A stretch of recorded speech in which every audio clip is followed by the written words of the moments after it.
You've heard of Anansi. Oh, yeah. So when you are going to say an Anansi story, Anansi in Sem.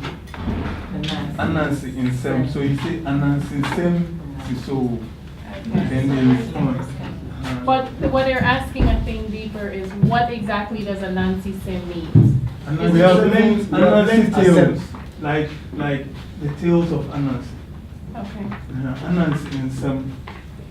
So, calling a response. Anansi stories. So you said, what did you say? Anansi Sem Siso. Anansi Sim Siso. Are you saying I'm about to tell a story and we respond, yes, we are paying attention? Yes. Is that what that means? That's exactly what. Yeah. Oh. I can give a breakdown. So linguistically, what you're saying, there are a few variations. You can say anasimye asisie o. So anasim, so asisie is something like make believe or cheating. If like the CC is like to cheat someone to not fully be honest about what you're doing. So when you say anasimye asisie o, right? You're saying I'm about to do something make believe. Right, so what you're doing, you're preparing the people that we're about to go into a land of make-believe. So if I say that it rained from the ground up to the sky, you know, there are different rules here. So you can also say, yinsise, yinsiso. And it's saying that we are not saying what we are about to say. And the idea is that what I'm about to say may not, you know, be fully true. So the various variations, and there are different ones, and different people use different ones, and then the response will depend on which one you say. So you can say Tuniye, right? That's tell it well. So it's like, all right, I accept that we're about to go to make believe, but as long as you tell it well, all right, I'll go right along with you. So there's an actual breakdown of what's being said, but the general thing is exactly what they, you know, told you that, all right, we're about to tell a story, and it prepares people mentally to, all right, we're about to go into the storytelling now.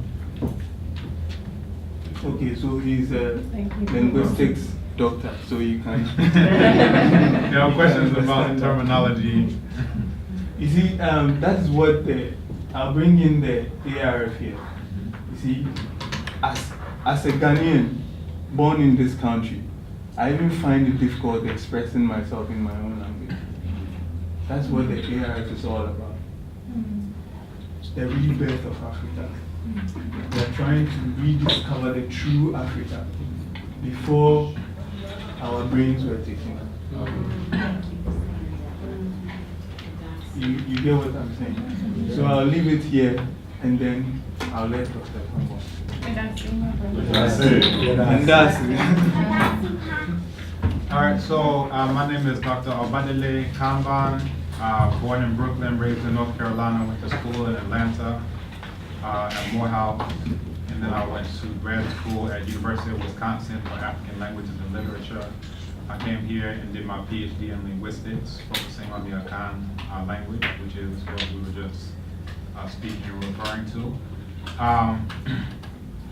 So a little bit of background about me as well. I'm part of, or the founder of Abibi Tumi Kasa. Let's say that together, Abibi Tumi Kasa. Abibi Tumi Kasa. And that translates to Black Power language. And basically the idea is that my parents had a bookstore and cultural center in North Carolina. So all of the speakers, Dr. Ben came, Charles Finch came, Asa Hillier, you name them, they came to the cultural center. And one time, Dr. Khalid Muhammad was giving a speech, and I thought it was just so brilliant. And I just had the thought, well, how come anytime we talk about African liberation or Black power, we do it in English? And I decided that shouldn't be. I felt like talking about African liberation in English is still higher than talking about being a house Negro in an African language. But the highest thing would be, let's talk about African liberation, Black power, all these things in African languages themselves. So just from that idea, that thought, I started pursuing. Actually, my mother brought me to Ghana. She was training as an Okomfo, traditional priestess in the Akan system. And she brought me here along with several other members of the shrine in 1998. So I came with her. And at the time, I was like 17 or something. And I was just like, all right, this is mom's thing, whatever.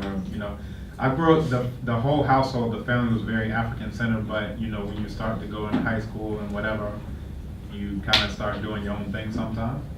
But I came, you know, I always respect my parents. If they thought it would be a good idea for me to come to Ghana, it would be a good idea. So I said, okay, let's try it out. And between my first time coming and my second time coming, I had a major life change, a major life experience that really forced me to sankofa, to go back and take, right? And it was basically either I would choose life or I would choose death.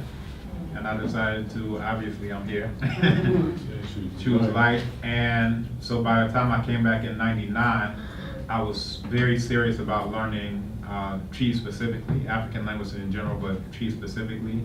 So, you know, I would hassle everybody. Somebody this child's age, I would be like, okay, how do you say this? What's this? All right, what's this, mama? They would get sick of me because I'm just, you know, and part of it was a love for African languages. The other thing is I really despise English as a symbol of Eurasian hegemony, you know, along with the worldview that comes built into it, all these things, everything black is bad, like these things that we're all aware of, I think, here.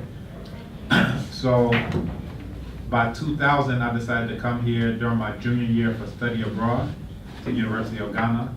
And the most rewarding classes that I took were classes, and let me stand up because I see people. The most rewarding classes I took were in the linguistics department, learning African languages.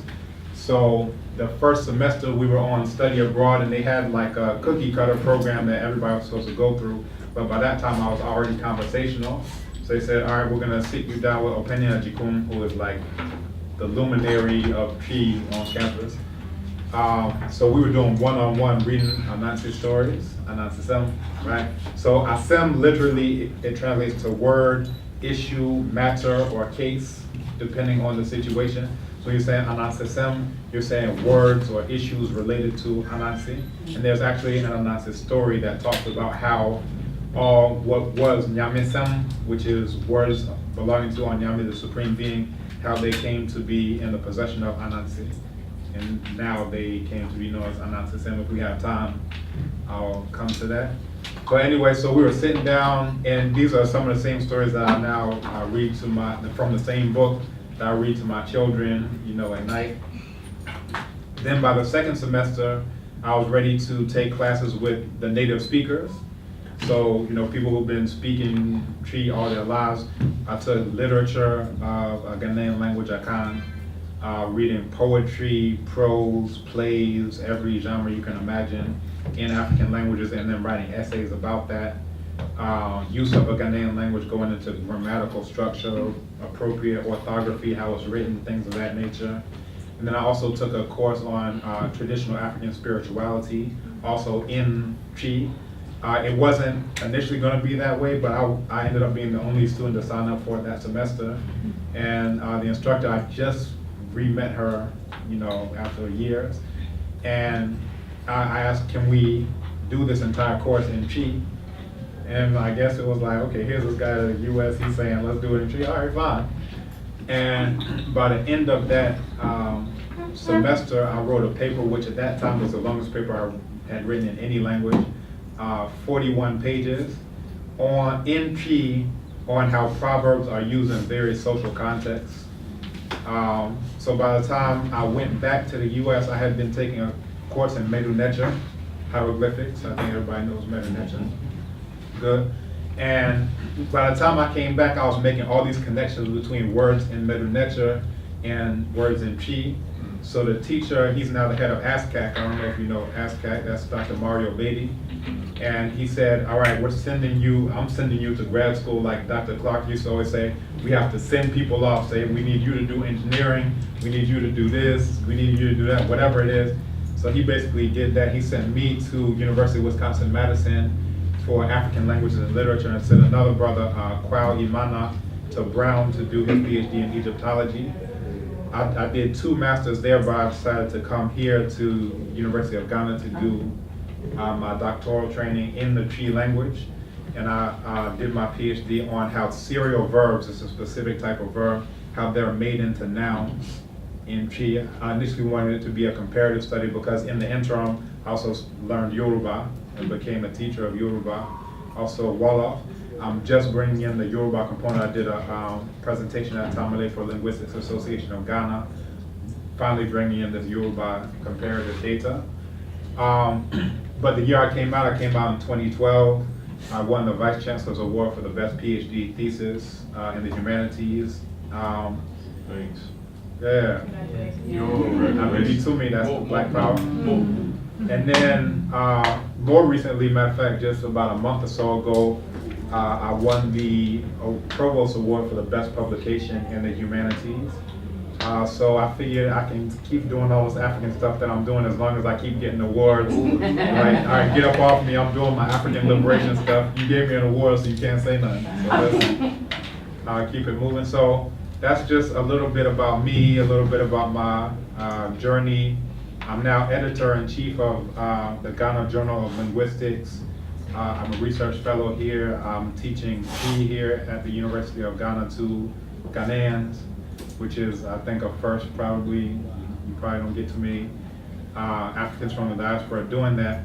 But I put it in perspective because Phyllis Wheatley, I think we've all heard of Phyllis Wheatley, the poet.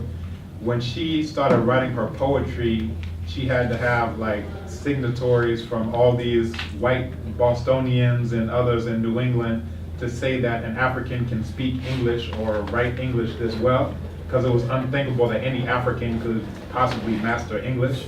So within just a few short 100 years, sometimes we think it's impossible for us to learn an African language. You understand? So I'm kind of like Phyllis Wheatley in reverse, because now I'm getting all these stamps of approval from Ghanaians saying, okay, you're equipped and whatever to teach an African language, blah, blah, blah. So yeah, that's just a little bit about me so you know who's talking to you. I don't know if there's anything specific or any questions that you have, but I'll kind of open up the floor for that. Well, first of all, we want to thank you for taking the time out to meet with us in our delegation. We have brothers and sisters from Atlanta, Orlando, and Mobile, Alabama. A total of 18, and then we have some of our Ghanaian brothers and sisters that are part of our team. So we appreciate you. I've seen your work over the years and what you've done through your online components, doing a lot of work with Baba Baruti. We have some students of Baba Baruti. I've taught Tria, Yeah, so we have some students from Baba, so we know of you, and even your mother, I know her as well. So we're grateful that you took the time out to meet with us. And really, you know, we went to Sheshi University yesterday just to get an idea for the youth to see, because a lot of times in the U.S., these myths about what Africa is, you know, and we know Africa is a continent, but we have these myths. So we've been really trying to dispel a lot of the myths so the young people can see that Africa, has what the U.S. has, but really in a more suited way for us as African people. And so I think if you wouldn't mind just sharing, someone who grew up in, you know, in America, but have decided to really bring your life here, and what kind of things have you had to adjust to? What's been some of your biggest adjustments? How have you adjusted? And one of the main things, you know, we've been discussing is that it seems just like in the U.S., the education system teaches us very little about Africa. And it seems here in Ghana, the education system teaches very little about Africans in America. And so part of what we've shared with the young people, but all of us, we said we're ambassadors to tell our story. So we've seen and encountered, you know, where the young people have been called Obruni or things of that nature, and they don't necessarily understand that. So you being someone born in America, we actually did a symposium on Obruni. Okay. So yeah, just sharing, you know, any of your experiences, things you've had to adjust to, and any words that you would give to the young people as they continue on their journey of self-discovery. Okay, that's easy. So I repatriated in 2008, but I gave you a little bit of background, so I kind of knew what I was getting into, so the adjustments weren't very difficult from that perspective. But I'll tell you this, has anyone ever heard of Aikweama? Yes. Right? So if you read the prologue of 2000 Seasons, you'll experience what I've experienced here. And it's kind of like this, right? What do I mean by that? I mean that, so my mother is trained as an Okonkwo. I was born at home. The Akan spiritual system in its modern form is in the U.S. is largely attributed to Nana Dini Zulu, bringing, you know, a lot of the shrines back through the Latte Akonigi shrine system. So I was born at home, and all of my midwives were Akumfo in Nana Dini Zulu's group there. I was born with an African name, Obadile Kambon, right? And I'm bringing this up because oftentimes when I'm here, people find out I come from the U.S. or was born in the U.S. rather, and they ask me, when did you change your name? And you know, they'll see me wearing African clothes or speaking various African languages. Part of our strength is that we are a composite. So running through our veins, we have Mende, we have Fula, we have Jula, we have Akan, we have Yoruba, we have Igbo, we have Bakongo, we have Amazulu, we have all of this in us. And it's a composite that you see as well in ancient Kemet. You know, you have all these different types of Africans coming together under one political organization, one economic organization, so forth and so on. And when I came here for study abroad 2000, 2001, I got a chance to go up to Burkina Faso, to Mali, to a Dogon festival. Very powerful experiences, but by the time I left, I said I need to go back to the US so I never have to see another American flag. I need to go back to the US so I never have to see another imaginary white man masquerading as Jesus, right? That when I was here, and what I still see is that you find people who don't have any African name, not their first or their last name. I have a capoeira student, I teach capoeira, named Harry Sawyer. I taught a class on foundations of African thought, going into the worldview that you find throughout the global African world throughout time. And as part of the practical aspect, I took them up to a shrine at Kofridja that we've had connections with for the past about 20 or so years. And the students, every single last one of them is Ghanaian. They had never been to a shrine before. They grew up in church, and they were a bit apprehensive, thinking that perhaps they would be sacrificed, or they didn't know what to expect because they get these movies that show them Africa is all evil, evil, evil. So I'm saying all that to say, when you come here, you may expect for people here to behave any type of way that may be African. And you may be highly disappointed in various respects because, you know, I'm just giving these as examples. You can find people who, again, have no African name. And some of these things you may think are surface, but they're to illustrate a specific point, who don't wear anything made by African people. That's economic warfare, right? You just say, oh, it's cute, look at me, I'm dressing it. You are deciding whether or not you're going to finance your enemy or whether you're going to finance yourselves. It's not everything we make, but the things that we do make, we have a concerted responsibility, you know, to support those things. In terms of spirituality, you have people who for 2 generations have never done anything remotely approaching African spirituality. They've been in the church. So when you will have a conversation, and I came in 2000, 2001, I had read African philosophy, Geche, Redu, African spirituality by Ephraim Donko, so much. And I wanted to just sit down and discuss some of these concepts. So I'm sitting down with people thinking I'm going to reason on the difference between Sum Sum and Hom Hom. They're like, what are you talking about? What is that? And I realized that I ended up telling them more about it than they even knew about. They knew about Abusian, which is a matrilineage. They had no idea about Ntro, which is a patrilineage. And even some of the things that people say, Ajay, you're calling on, they'll think it's just an expression, something you say out loud when you get hurt. But what you're doing, you're calling on your father's spirits from the Ntro line. So all these things, you know, I had made myself very familiar with. I was devouring all information I could.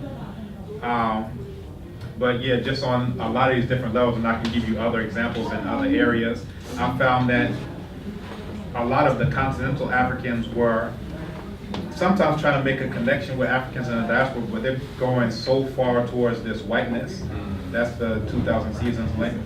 Whereas those who have tasted this white death of destruction we're looking for a way back to our way, and sometimes we end up missing each other on these.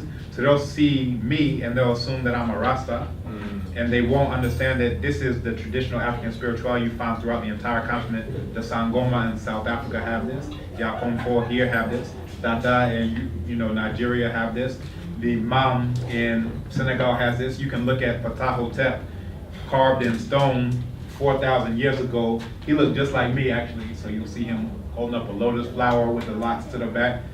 These same things, but within let's say about 30 years since Bob Marley, we forgot that we've been doing this for 10,000 years, and now it became something out of Jamaica. You understand? So I've actually had to tell people, this is the significance. This is what this is how lots got to this place in the very first place. And you had Africans who were in the spiritual systems being taken to places like Jamaica and so forth and so on. But it's like cocoa. Ghana produces cocoa. They send it out. They process it, come back as chocolate, and you're like, what is this magic thing that came back to us? So it's a similar thing, here you have, and that's just an example.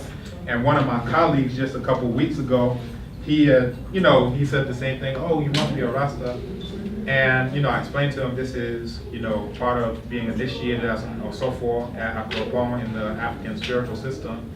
And he shared that, when Bob Marley came out, I wanted to get Rasta. That's what they call it. I wanted to get Rasta. But my Pentecostal mother wouldn't allow me to do it. And it really put it in perspective that my mother is the one who started my locks, right?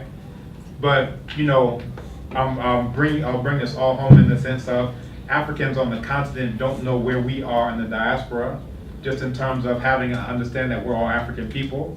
So we'll see somebody in Haiti and we'll be like, you're African. We'll see somebody in Brazil, we'll be like, you're African. We'll see somebody in Ghana, we'll be like, you're African. We'll see somebody in the Pacific Islands, we'll be like, you're African. You see a jet black brother in India, the Dalits, will be like, you're African. Whereas here, oftentimes, and again, I'm kind of generalizing, you have people who'll be like, all right, Ghanaians don't like Nigerians. We were just having a conversation about Ghana must go, where the Nigerians kick out Ghanaians and vice versa. So here you find things tend to break down in terms of pre-colonial fragments. There's something Alma talks about as well, or neo-colonial fragments. But in terms of African, in the sense of what we're talking about, generally you find that type of idea in the diaspora. And sometimes we see it as a weakness, but we could look at it as a strength. So what we sometimes try to do is run back to a fragment. Say, I practice a Khan spirituality, I'm only gonna learn a Khan and blah, blah, blah, blah, blah. Or I practice Yoruba spirituality, I go to a roots reading, and everybody in the room is Yoruba. It's like, all right, how accurate is that reading? But, we end up sometimes running back to the same fragments that got us where we are in the first place. Because Africans weren't selling Africans, it's, I'm Ewe, you're Asante, I'm gonna sell some Asante. All right, I'm gonna sell some Ewe's. You can find it even in the material culture. So if you look up at places in the north which was devastated by enslavement, you find that around whole settlements, you have a wall as high as the ceiling here, surrounding the entire village. You have all of the houses clustered with the openings towards the inside, and the door is about this height. So anybody who's coming in, you can, take care of them. If they come in, you find people who are making these facial marks, and you're like, oh, it's just culture. That this is your ID, right? So if somebody does kidnap you, we can recognize, who you are. You have places, these villages on stilts in Zule Zoo, so forth and so on, where because of these raids, they decided to move their entire village off of the land onto a river. So the houses are there on stilts. So all these things are pointing to, here you have people who don't know they're African enslaving other fragments. But once you start to understand we're all African and we have a common enemy, these are the battle lines. You can find this idea in ancient Kemet. They have the inscriptions of Winnie, where he's basically given his biography. And one of the most significant points of that text is he talks about how they united both sides of the Nile, Hapi, and upper and lower Kemet, upper being the south, lower being the north, how they got together the Wawat Nubians, the Irjet Nubians, the Sejer Nubians, like all these different types, and this is Pan-Africanism. And they were all coming together to do what? To keep the Eurasians out, right? So when we talk about Pan-Africanism, we're not talking about anything separate from what was done 5,000 years ago. That's our model. Not let's bring in some Arabs because they are first imperial enemy and they've been here a while, so let's bring them in. And Wolof, they say, Lubanti Yagachin Doch Du Tafni Sopalikum Mukajasik. And it translates to no matter how long log stays in the river, it will never turn into a crocodile. Malcolm X said a similar thing, even though a cat has kittens in the oven, that doesn't make them biscuits. So we know who's African and we know who's not African, right? Arabs, the Dutch Boers, whatever you want to call it, all of them are the same imperialists. And when you look at the historical record, you can see a precedent of what happened when we stuck to this black is African and African is black versus when we, after around the time of Yehudi Mess, Tutmos III, when we started to incorporate all these Eurasians in, finally after, all these years of this foreign policy, what happened to that? And if you read Destruction of Black Civilization, this is exactly what he's talking about. As soon as you let them in, that's the beginning of the destruction of your civilization. So I saw a question here. Yeah. Are you familiar with Sanha? Yes. Okay, I'm thinking that we need more of that. He has another one coming out, Secretary Payne. He sent me an advanced copy of it. It's The Peasant. And it's, these non-petitions that the peasant makes because he was unjustly treated. He sent it so I could read it to my daughter. So we got done with the whole thing in Chi.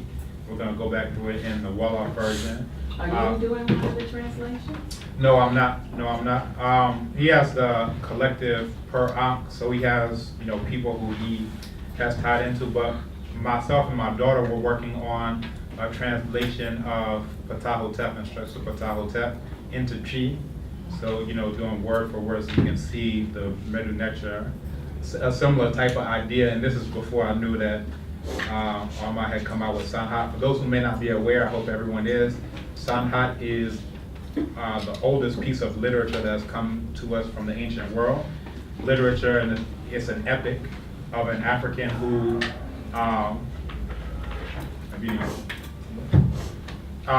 it's an African who, at the time of Amenemhat, that translates to Amen is in the front, that Amenemhat was assassinated. So he had gone off on a campaign with the son of Amenemhat, and because he knew the assassination had gone down, he was thinking, you know what, I better not go back, because if I go back, there may be succession issues. They may, try to get rid of the son because he's the heir apparent. So he breaks out and he goes into southwestern Eurasia. So he breaks out, he, establishes himself there because of the glory of Kemet. People treat him well, so forth and so on. Eventually somebody tries to challenge him in his old age. He's able to defeat this Eurasian, but he starts to get homesick and says, I need to go back to Kemet. So he sends a letter begging forgiveness that, I don't know what came over me, why I absconded. I was a soldier, I'm not supposed to run away, but because of all these succession things and whatever.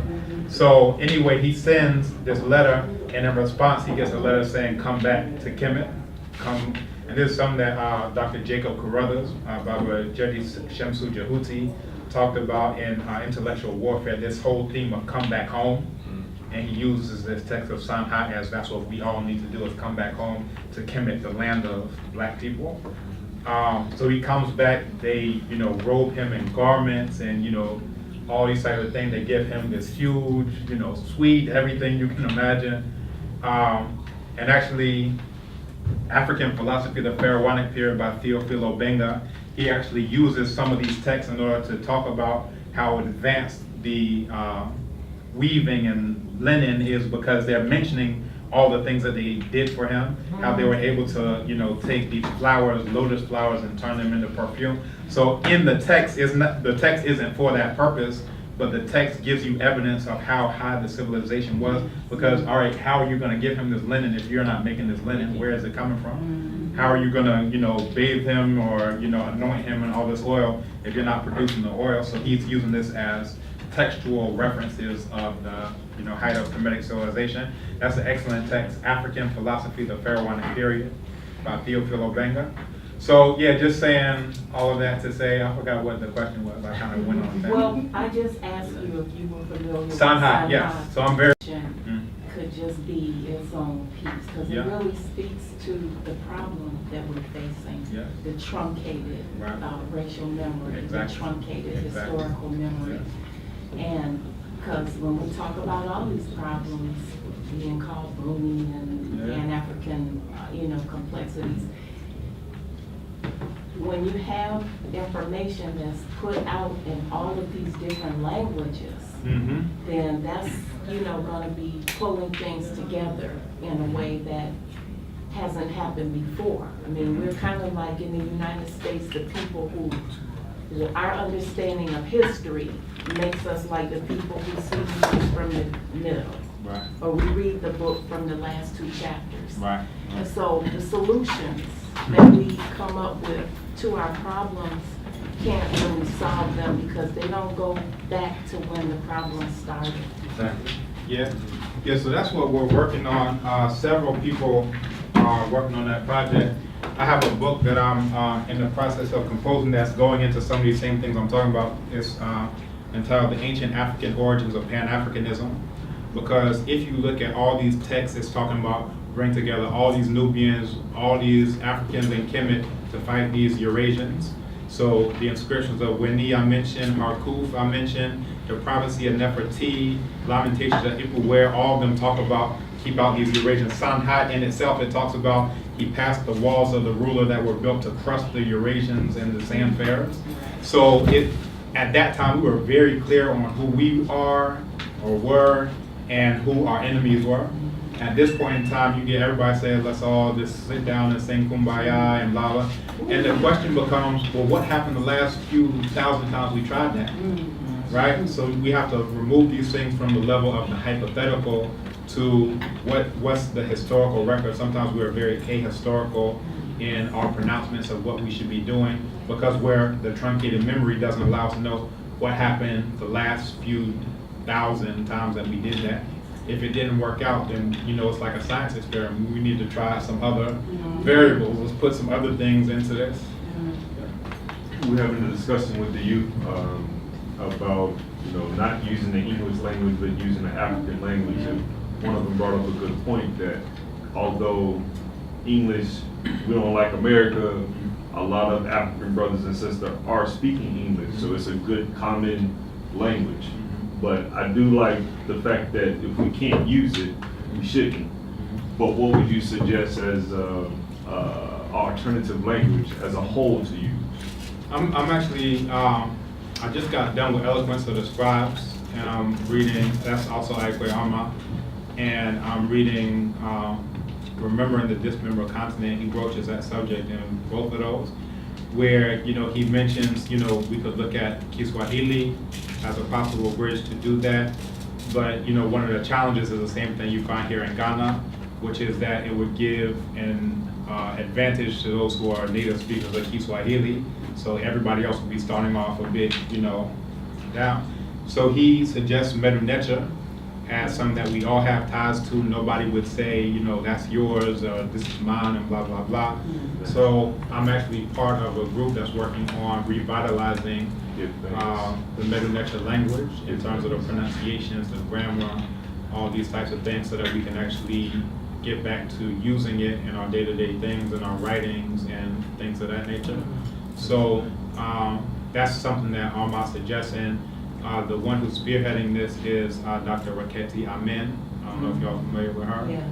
Yeah, so she's pulled together various folks with different backgrounds, some linguists, some, all types of backgrounds.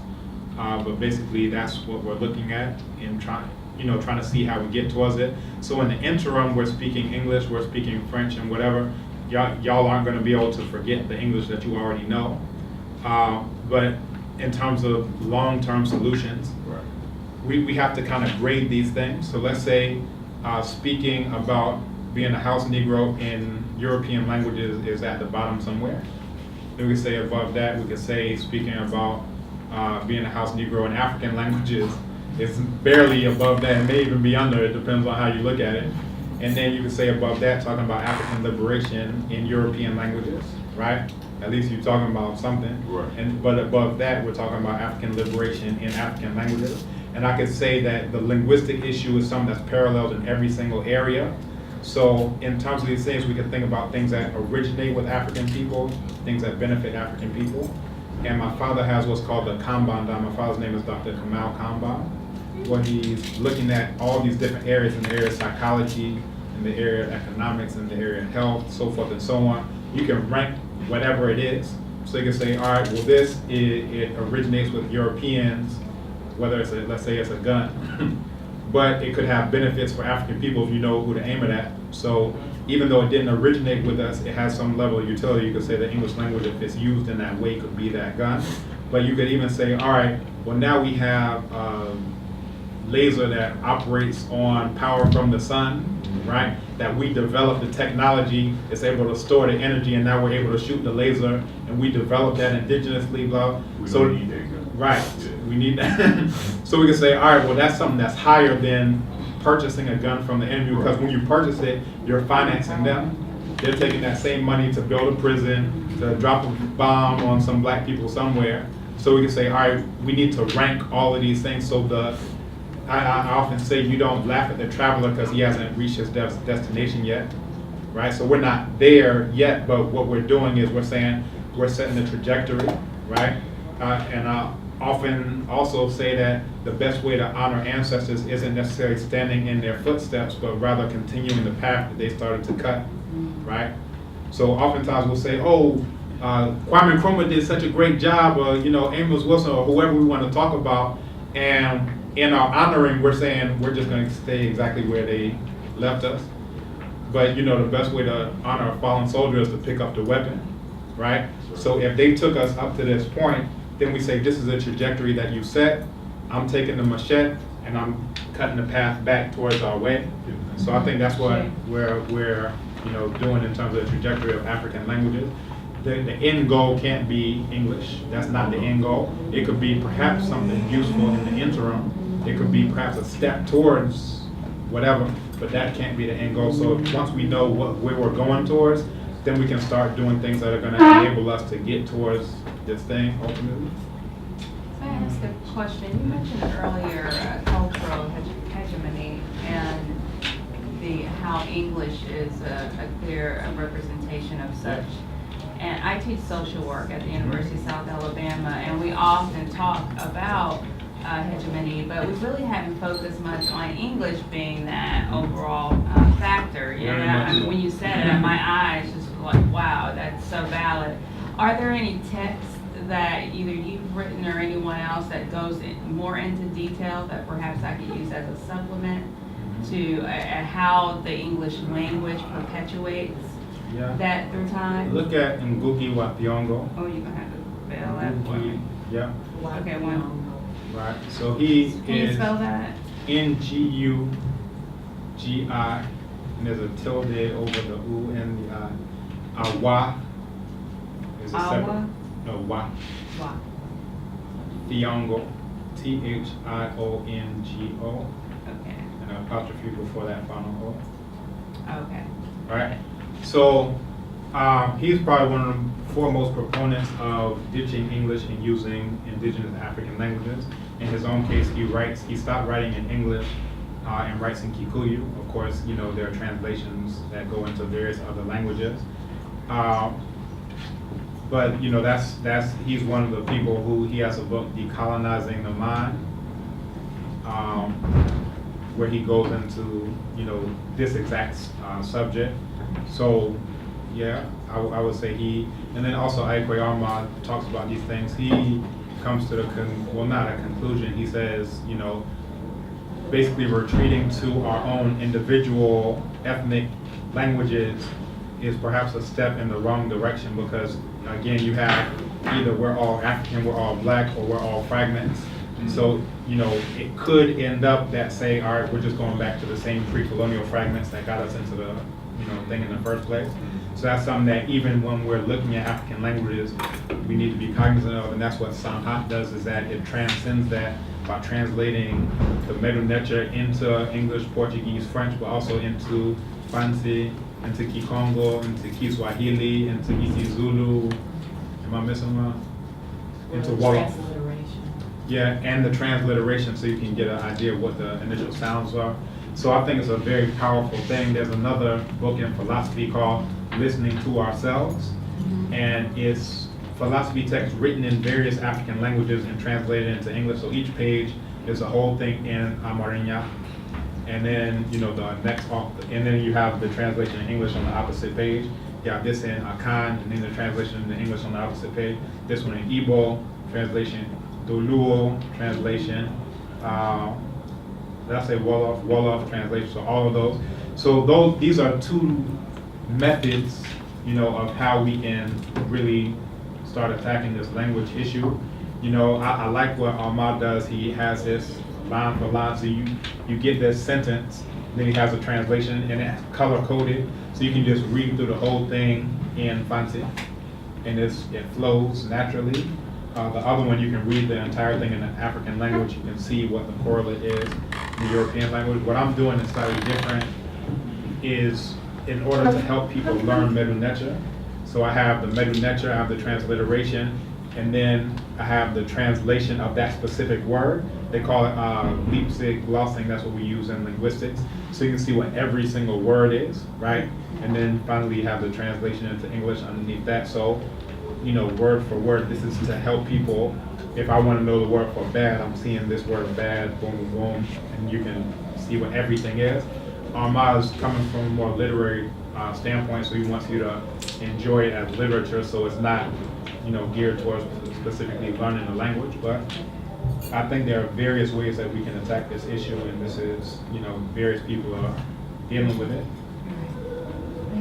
No problem. And I just want to say, I think language is very critical to this process of us re-Africanizing ourselves, because language is where our thoughts, our actions, our code, that's the foundation of it. So when the language was taken from us, forcibly taken, they knew that they were taking a power. Yeah. And so now it is critical that we reclaim that which was taken. And then also on that note, it's important to also think about the worldview associated with the language, because sometimes you have, like I mentioned, you can talk about being a house Negro in African languages, and that's something I didn't know when I first started. I was like, man, as soon as I get rid of this English, black cat, black hat, black whatever, I'm gonna go to an African language, and yeah, you can only say smart stuff in the African language, must be. What was I wrong? I was on a bus from Kumasi, and some pastor, preacher, whatever, got on the bus and started preaching in Chi, and I was so distraught.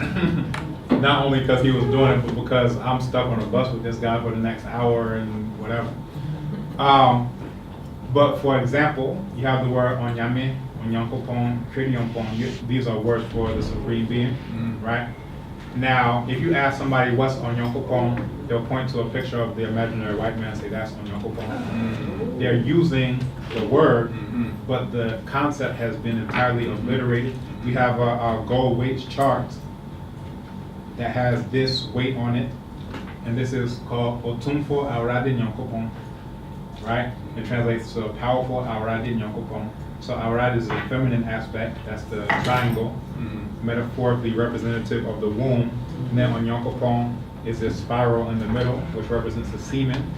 It has the idea that it requires both feminine and masculine to be a creator. Now, if you ask anyone now, any tree speaker, what's Awurade Nyankopon, they'll point to this imaginary white boy. They've never seen this. I show this in my classes to all Ghanaians. They've never seen this. I'm like, well, go to African Studies, see the chart. So, just saying that to say it has to be beyond just using words, because even what we talk about in African liberation in the States, that discourse isn't going on here, right? So that's the whole idea about Bibitumi Kasa, that we need to be talking about African liberation in our own languages. Another example is the concept of blackness. In Chi, whenever you have Bibi in a word, it lets you know something to do with both black and African. So you say Abibi Mine, it's the same concept as Kemet meaning land of the blacks. You say Abibi Drew, you're saying it's African medicine made by black people. When you say Obibini, you're saying a black person, all of this BB. But then you have these concepts that you question how indigenous they are. So if you say Okrebrifo, right, you have that same B in there, which is a black, it's saying someone who has a black soul, and it means someone who it has catastrophe, misfortune. That's a very European concept of blackness. So, you know, you can see, even though they're using African languages, the concept has creeped its way in. Now, juxtapose that with Songha language. They have the exact same word, Bibi, black. But in the Songha language, everything associated with Bibi is powerful. They say Wanya Bibi is the black sun, and it means the sun that is most powerful at high noon. You say Hadi Bibi, you're saying black water, it means the purest water. Sadiza Bibi, you're talking about the most fertile earth, all these things. So even though the word is still the same here in Akan, you can see how the concept isn't the same as it used to be in the Songhai language. So you have to go to, all right, well, what was the original concept, not just take for granted that the people here have preserved these concepts in the worldview and whatever. Closer you are to the coast, generally, and we were just talking about this upstairs, those who are closer to the coast tend to have more of this type of Eurasian thing, and you may not think about it unless you're looking at it at a comparative analysis. What do those African people say? Don't just take that the Akan are doing the right thing.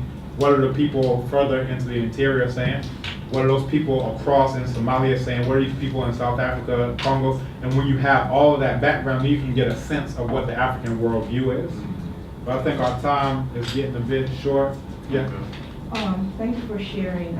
Question, in terms of a student wants to study at the University of Ghana, like a student that is currently in a university in the US and they want to do a study abroad or independent study, what would be the process? Okay. There are certain programs. One is CIEE, that's what I came through, Council of International Educational Exchange, and they had a standing deal with Morehouse College, so it was a set study abroad, so like usually junior year people go on study abroad. You can contact them. There are others that, you know, if you're going through a university, they already have the set thing. What is this? Say University of California also has their offices here at the International House. So basically, if you're interested in University of Ghana, you can go to the International House and see what programs are here and, you know, work with some of those that are already, you know, here in existence. For myself, it was just an easy deal because Morehouse had the thing set up. I was on scholarship. They just sent my funds due, all the things they do. Yeah. Okay. I am here as well trying to develop a study abroad in Africa at the University of South Alabama. We've not had any students ever to come to Africa and study abroad. I am also in the social work department. So do you guys have a social work department Yes. at the bachelor's level that I can facilitate? Are you, what are you? Yeah, I'll take care of that. Okay, yeah. Social work. Yeah. Thank you. No problem. And one thing that, you know, the group is here until the 8th, and then myself and my family will be here for 6 months. So one thing that we're looking to do with HABESHA, you know, we've been taking mostly high school, but now in conjunction with Sister Kim and others, we want to bring college students. But as you mentioned, what we want to do is not have this cookie cutter, but really an in-depth, rooted, you know, component. I know you've been involved with some of our programs in the past and facilitating things for us. But we also want to now, while we're here, it's that just like you have the CIEEs, I don't know of any African-led organizations that are facilitating these study abroad. So that's one thing that we see, because I think I've seen a few study abroad programs from predominantly white institutions that have come, and they're very much on the surface. And the youth are not really getting what they need to get. And you know, so I think as we bring young people here, in addition to them coming and exploring, they have to really see this Pan-African connection, you know, that it's, you know. And let me share something from my own experiences studying abroad. So I came here and I thought all the courses would be great. African philosophy, state and society in Africa, like the names, all the courses just sound like they would be so powerful. So I took African philosophy, and I had read so much African philosophy. And the professor started us off with Aristotle. Then after, and I had taken philosophy at Morehouse, and we got that Aristotle clear. And then after that, we read, we did Plato, Socrates, Plato, Aristotle. We worked our way to Hegel, Hume, Kant, Descartes, all these. Yeah. So that's what we got. Then the very last class he gave me a Kwame Gyekye article that I had already read, and that was the end of the class.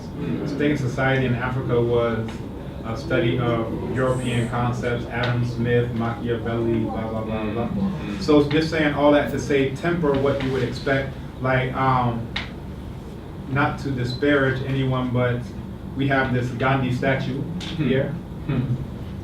And no one out of all of our illustrious full professors, associate professors, doctors, whatever, none of them knew anything about Gandhi other than perhaps a movie.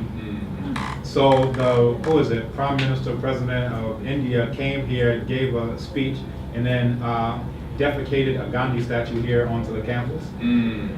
And I didn't know, it wasn't announced or whatever, but as I was passing by, I was like, what is this? So I took a picture of it, and then I decided to send an email to all faculty, all students on the campus, giving some of his statements, his notable quotes about black people.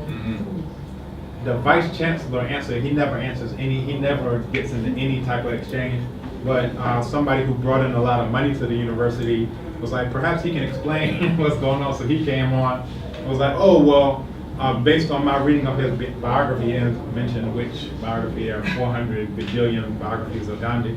Based on my reading, that was when he was younger, but as he matured, then he changed his views and he became more about people. So I said, okay, we're gonna have to do a rejoinder so you can understand the plight of the black untouchables, the Dalits who see him as the enemy. In the signing of the Pune Pact, he said, I'm gonna fast to death just to prevent these people from getting their own representation, because they're at the fringes of every community, right? So it's like gerrymandering. You can't ever get a strong enough constituency to do anything. So Ambedkar said, we need to, have our own representative. And Gandhi was like, no, you all have to stay in this caste system, right? He never opposed. So anyway, I just gave all these links and whatever. I sent something else about Lincoln, because they ain't know nothing about Lincoln. I said, I don't want to see a Lincoln statue up on campus either. I'm just saying all those things to give you an idea about what you're coming into. You're coming into neo-colonial Africa. Make no mistake. And oftentimes, don't come here arrogant, but a lot of times what you know about Africa may be more than what a continental African would know about Africa. What you know about that person's own so-called ethnic group may be more than what that same person who is part of the ethnic group knows about it.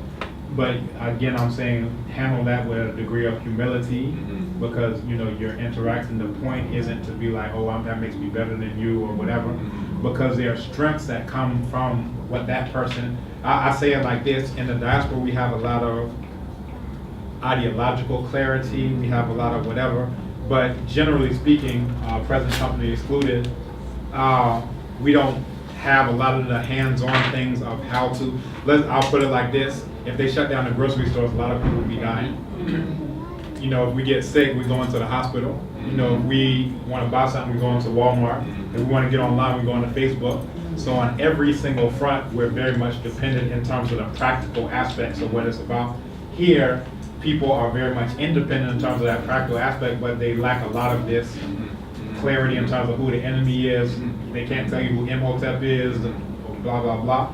So basically what we need is a marriage of like that kind of Du Bois, we need to be blah, blah, blah, and the Booker T that we need to be blah, blah, that we can combine those two, not specifically exactly everything that they said. We don't need a land of compromise or whatever, but if we can combine those principles, that idea, it'll be very strong. So I tell people, hey, if you come from the diaspora, it wouldn't hurt necessarily to marry a continental African to make it real practical. So you're literally marrying that thing that you know about Ptah-hotep and you know about Queen Nzinga and everything else to, I can plant a seed of corn and turn it into bamboo in front of your very eyes, right?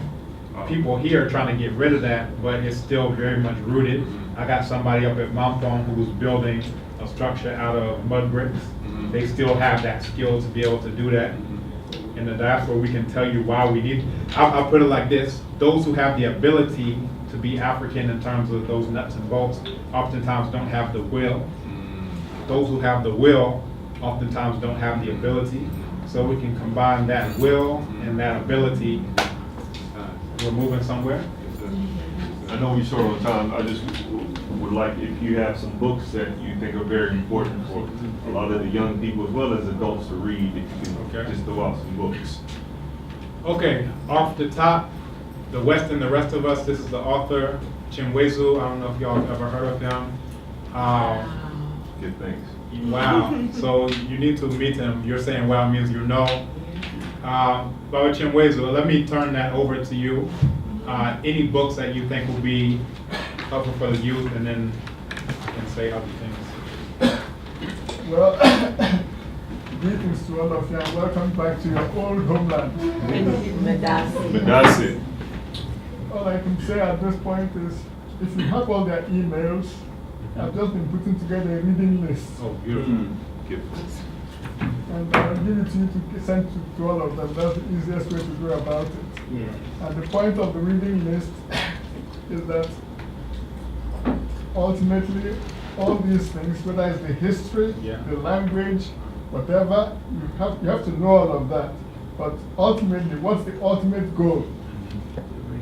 And the ultimate goal has to be defined by our historical experience, which is that why do we have the diaspora that was taken by force?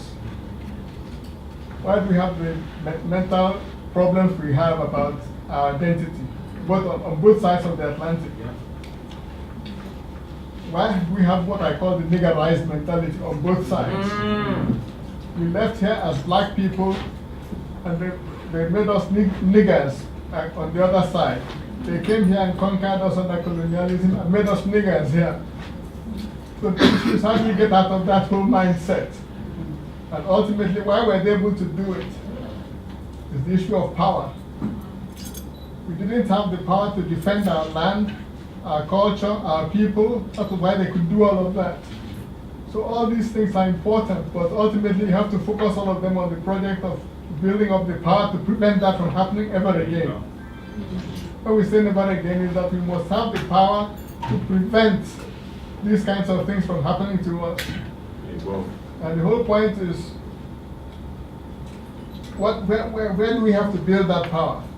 You can't build it in the States. Too much in the belly of the whale, belly of the beast.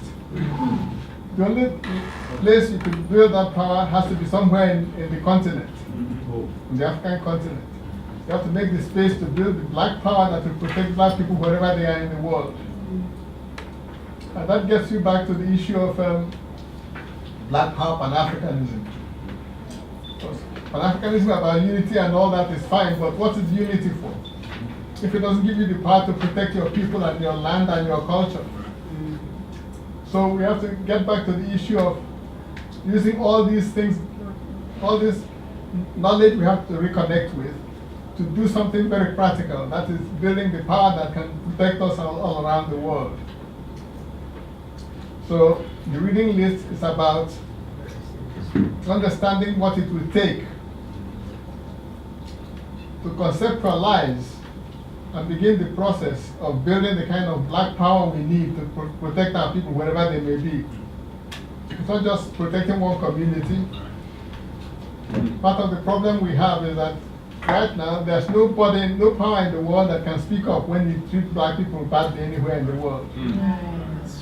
Right, sure. If you try to do things to the Chinese, the Chinese government will do something, say something or do something about it. Because to the Chinese government, all Chinese, whether they live in China or not, are under their protection. They are Chinese by their origins. If you try to do anything to a European anywhere, you know who will speak up. America will speak up. Russia will speak up. With black people, nobody can intervene and say, don't do that to this black person. They kidnapped Aristide from Haiti. Who said anything? There's no power base. And that takes you back to Marcus Garvey's project of building a United States of Black Africa. not Black. United States of Africa. Black. So that's part of our confusion. He first used the phrase United States of Africa, but then clarified it by saying United States of Black Africa. So you must keep that project in mind, find the space, clear the space from this neo-colonial Africa. All these neo-colonial contractions have to go till you find the space in which to build the United States of Black Africa that will be an economic and military superpower like all the others.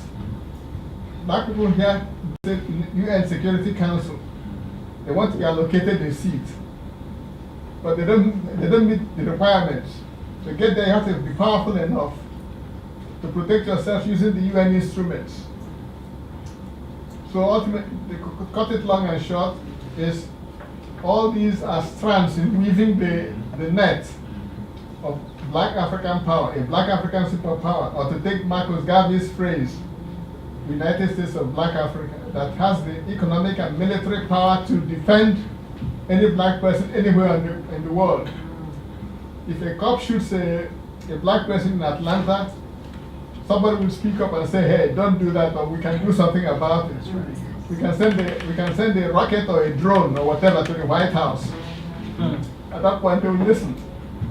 But if you don't got that power, you can protest, march all you like. For them, it's entertainment. They're just watching a cool show. So whatever you are doing or thinking about, the young people especially have to realize that they have a project to carry out. All these are elements in it, getting to understand your Black African consciousness, getting to know your languages, getting to know your history. All of that should be part of preparing you to carry out that historical assignment that Marcus Garvey outlined for us. So that's all I can add to that. That's it. So email her. So you can see why I roll with Baba Chimwezu. So the Chimwezu PhD, if you don't know who he is, he just prefers Chimwezu. He doesn't like doctor in front. He doesn't like anything after. But look up, if you don't know who Chimwezu is, look up Chimwezu. A lot of the books that are on the reading list are going to be some of the books that he wrote. Right? And also you can look on Abibi Tumikasa, African Renaissance Foundation. If you just go to Abibi Tumikasa and type in reading list, we have military reading lists. We have, oftentimes we think about psychology and whatever, but there are reading lists on every single aspect, just as Chimwezu mentioned, so you can go there. African Renaissance Foundation has all these texts, and both sites have different things that you can download, PDF, documents, other things, so that's not a hard thing. If we get your contact, it'll make it easier than just rattle. I could rattle off a gajillion books to you, but that'll probably be the most efficient way to use the time. Could you spell his name? CHINWEIZU.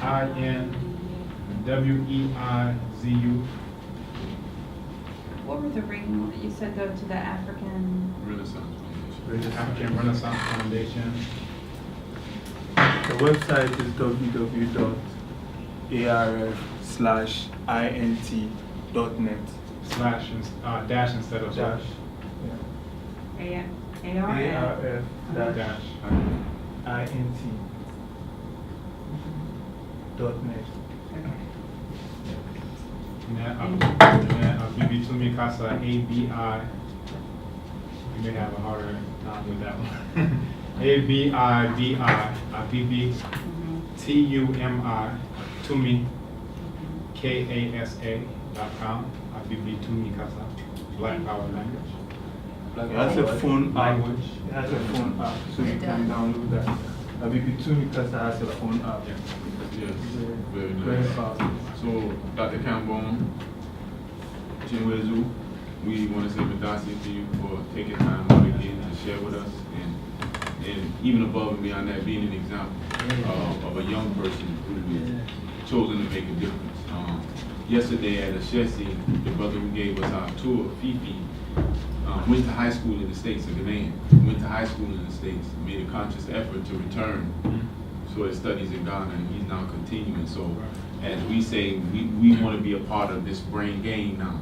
You know, the colonial powers had a brain drain, but now there's a resurgence of Africans, both who have returned, who have lived on the continent, or those of us who were taken, who are now returning. So you are an example of that, and we big you up.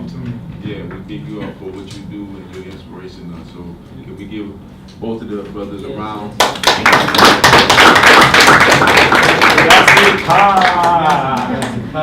One of the things that Chimwezu mentioned, just in terms of you can't build that superpower over there, is that when you're over there, every single thing you do finances your enemy.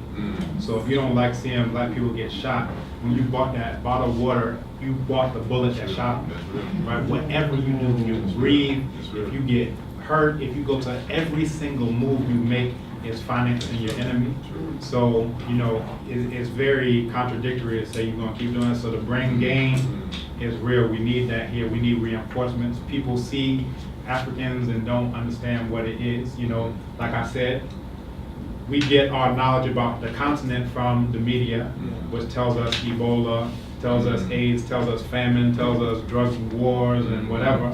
And they get their information about Africans in the diaspora, which tells them, are you a drug dealer, you a gangbanger, you know, porno star, whatever. So at the end of the day, continental Africans say, I don't want to deal with them. And diaspora Africans say, I don't want to deal with them. But at the end of the day, we never sit down around the table and say, why were they telling me this about you? Oh, well, why are they telling me about you?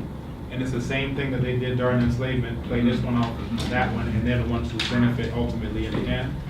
So, you know, I appreciate you all being part of that brain game. We need reinforcements desperately. We sent out a call, who's interested in a Middle Nature study group? 0 crickets. Right. Speaking of study group, speaking of study group, don't you have some? I know you were doing Kwanzaa.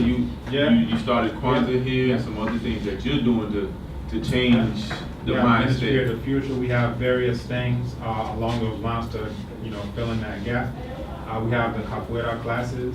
The issue is that several, but one is that we try to become Eurasians, you know, and that's on both sides of the water. But you know, it's kind of upward, you know, slow trying to get people to be interested in it because we have no self-knowledge, self-love. You know, those are tied together, and part of that comes from we don't have knowledge of self and we don't have knowledge of enemy. If you know who you are, if you know who your enemy is, that fuels the self-love, that, you know, fuels all of those other things. So we'll close it out there, I think. I will. All right, so on team, are we ready for our next part of the journey? Actually, is there any way we can we go outside and get a picture with you? Is that possible? What's our time? All right. So, okay. Wow. Long time.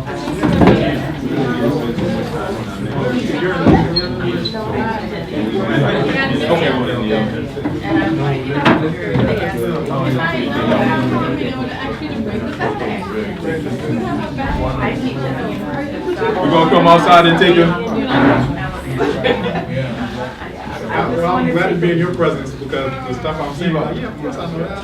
That's good. Yeah, no, It's we're rare. definitely on the same page. You Yeah. know, we're in touch and it's not just gonna go to right here. Well, when, Yeah, definitely. they have an email, send a picture back. To school. As soon as they get there, we'll take one together, but I wanted to get the brother over there too.